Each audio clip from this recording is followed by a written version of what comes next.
President Lammaadhaan carraa kana waan naa kennaniif galatoomaa isaaniin jechuun barbaada.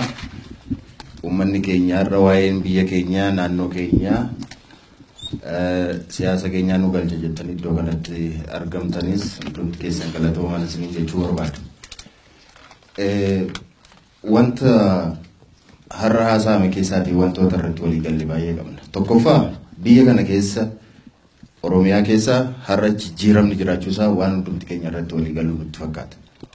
Jijjiiramni jira. Waggaa har'aa waan biraa keessa turre har'a waan biraa keessa jira. Waggaa har'aa sodaa guddaa keessa turre.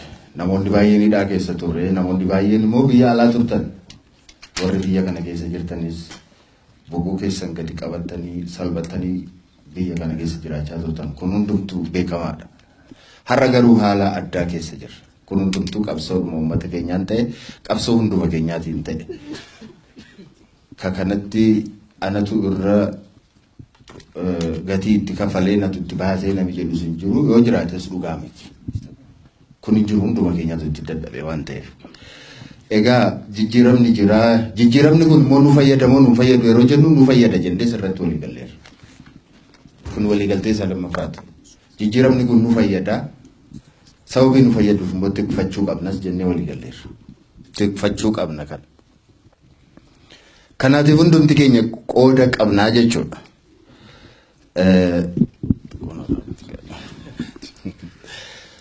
Jijjiirama kana keessa rakkoon jiraachuu isaa sirratti walii galleera. Rakkoon kun immoo tokko keessoo keenyaatii madda. Lammaffaan immoo warri jijjiirama kana hin feene haalli duraa akka itti fufu warri barbaadan rakkoo kana akka isaan uumaa jiranis barreera. Haa ta'u iyyuu malee ammas kana nuti ormatti quba qabuu hin dandeenyu. Ormi nu caalee, yaada nu caalee, ogummaa nu caalee, mala nu caalee nuun wal nu lolchiisuu danda'eera taanaan ammas caalabneerra jechuudha. Waan ittiin of jennus hin qabnu. Nuti uummata guddaadhaa, uummata akkanaati, uummata beekaadhaa, beekuu qabna, jaarsolii qabna, abbootii amantii qabna, abbootii gadaa qabna, maal waan jennu hin qabnu. Nu caalanii wal nu lolchiisu taanaan har'as wal nu nyaachisu taanaan nu caalanii. Maal isaati jaarsoliin keenya maal isaaniiti hooggantoonni keenya beektoonni keenya eessa jiru. Ammas wal lolla taanaan jechuudha. Kan nuyi arginu garuu kanadha. Waggaa darbe waan lollu beekna turre har'a garuu abbaa lollu hin beeknu. Qabsoon keenya kallattii tokkoon deema ture waggaa darbe. Diina irratti warra nu hacuuca irratti warra nu saame irratti warra eenyummaa keenya cabse irratti warra nu salphise irratti ture. Har'a immoo eenyu irratti lolaa jira walii keenya irratti. Caalabnee irraa rastaanaan jechuudha. Kanaaf kun dhaabbachuu qaba. Uummata beekaadha yoo ta'an uummata wal dhageenyu yoo ta'an kun dhaabbachuu qaba. Tarkaanfiin ni jalqaba maal ta'uu qaba? Lolli Oromiyaa keessatti gaggeeffamu bakka hundumaatti yoo dhaabbachuu qabu.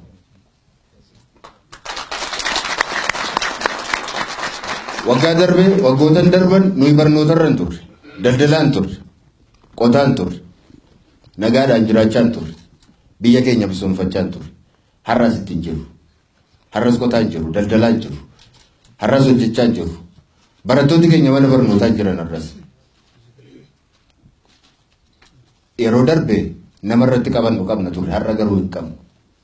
Nama komannu hin qabnu har'a walii keenya irraan kanaaf. Kanaatiif dhaabbachuu qaba.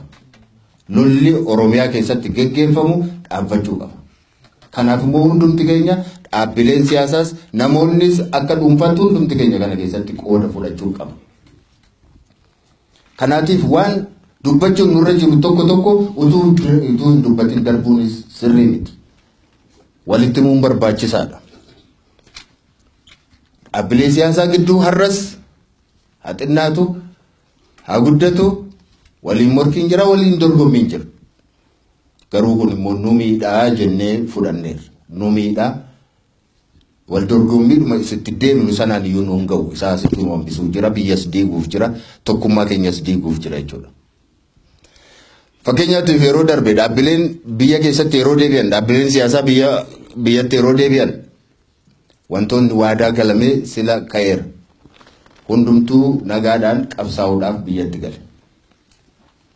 Kana dhageenye hundumti keenya gammanneerra sabis gammadeera. Hin boqonne nagaa arganne alana jedhee hundumtu gammadeera. Garuu ammas nagaa argachuu hin dandeenye. Ammas uummati keenya boqotuu hin dandeenye. Nuti har'a iddoo kana nagaatiin teenya dhiyaa kun guutummaan isaa jeequmsa keessa jira. Ilmaan keenya har'allee walii keenyaan du'aa jiru. Oromoodhaan du'aa jiru jechuudha. Walis ajjeesaa jiru. Wal shakkiin isa waggaa darbee caalaa har'a Oromoo gidduu keessa mul'ataa jira. Kun sababii maaliitiif ta'e? Yeroo darbee dhaabbileen yeroo biyya keessatti yeroo deegan hundumti isaanii karaa nagaatiin qabsoofnaa waraana keenyas waraana naannoo Oromiyaatiin walitti maknee waraana Oromoo taasifna kan jedhuudhaan walii galteen ture. Kanadha kan nuti dhageenye kan gammannees kana ture. Kun dafee hojiirra oolle. Hojiirra sababiin oolleef namni qawwee baatee deemu baay'eetu jira. Lafa namni qawwee baatee deemu jirutti immoo isa biroo diina isa qawwee baatee deemu wajjin adda baasuun hin danda'amne. Kanaatiif Ormis kanaan qabatee ittiin nu keessa deemaa jira, ittiin nu ajjeesaa jira jechuudha. Kanaatiif sababa maaliif kenninaaf mootummaan naannoo Oromiyaa fi adda bilisummaa Oromoo maaliif dubbii kana dabanii xumurachuu dadhaban? Oduu dubbii kanatti yeroo otoo ittiin kennin ammas dubbii kana dabanii xumurachuu qabu. Akka waliigaltee isaaniitti dubbii kana hin xumuratan taanaan ammas namni qawwee baatee deemu jira. Ammas orma isa qawwee baatee deemus akkatti kan keenya irratti adda baafannu hin qabnu. Kanaatiif waliigalteen isaan achi waliigalanii dhufan har'a waraanni keenya bosona keessa deeme akka kaleessaa qoree keessa taa'e akka kaleessaa beela'aa akka kaleessaa dheebotaa akka kaleessaa akka shiftaatti ilaalamaa akka inni jiraatu hin barbaannu. Waraanni kun waraana keenyadha. Seeraan sirnaan iddoo isaa ta'u leenjii fudhatee iddoo isaa ta'utti tajaajila isaa ta'u kennuutu irra jiraadha kan nuti.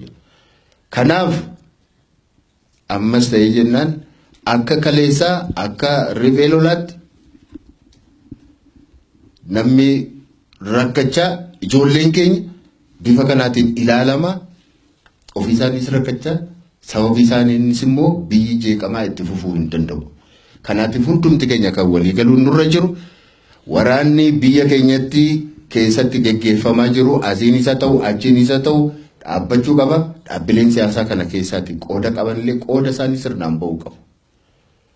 Kana ta'uu baannaan eenyu rakkoo akka uumaa jiru gara fuulduraatti adda baasanii saaxilanii uummatatti himuunis barbaachisaa ta'a. Akka kanaatti barabaraatiin uummanni kun jeeqamaa hafuu irra jira jedhee yaadu gara goote. Sababii kanaaf wanti gochuun nurra jiru amma jijjiirama kana tumsuun deeggaruun dirqama keenyadha. Jijjiirami kun kufee jennaan kufaatii saba keenyaati, kufaatii hunduma keenyaati. Rakkoo kaleessa nu mudachaa turerra, hacuuccaa kaleessa nurra turerra dachaa meeqaan deebi'ee nutti dhufuudhaatiif jira.